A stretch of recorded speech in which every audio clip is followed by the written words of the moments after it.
At the center of the fort, the church occupies a significant amount of space. In nearby village forts built during the Hundred Years' War, churches often form part of the fortifications, as seen in Collias or Saint-Hilaire.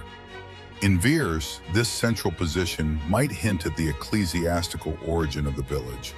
While some localities were founded around a castle, such as Castellon just nearby, or around road-related activity like Remoulin, Vers appears to have grown up around a church.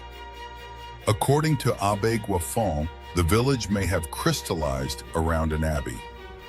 Nothing confirms this, but the fortification of the site was likely the result of a phased process, which may have begun, like in many other villages, with the church itself being fortified, as in Saint-Laurent-des-Arbres. When that proved insufficient, the surrounding area was probably fortified as well. It is also likely that the area included within the fortified perimeter was not fully urbanized. The cemetery probably occupied most of that space. In order to fund the fortifications, much like in Saint-Laurent-la-Vernède, the community likely chose to rent or sell parcels of land to the highest bidders. It's important to understand that most buildings were originally constructed outside the fort. Over time, the church was enlarged. Side chapels were added, gradually encroaching on the central space of the fort, while residents built their homes beyond the walls. This sanctuary is dedicated to Saint Peter in Chains, Saint Pierre au Lion. It was here that the priest delivered not only religious services, but also messages of a more secular nature.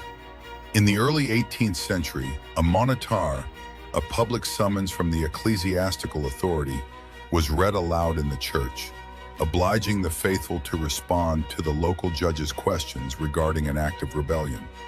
Since the accused were young men from the village, no one spoke a word.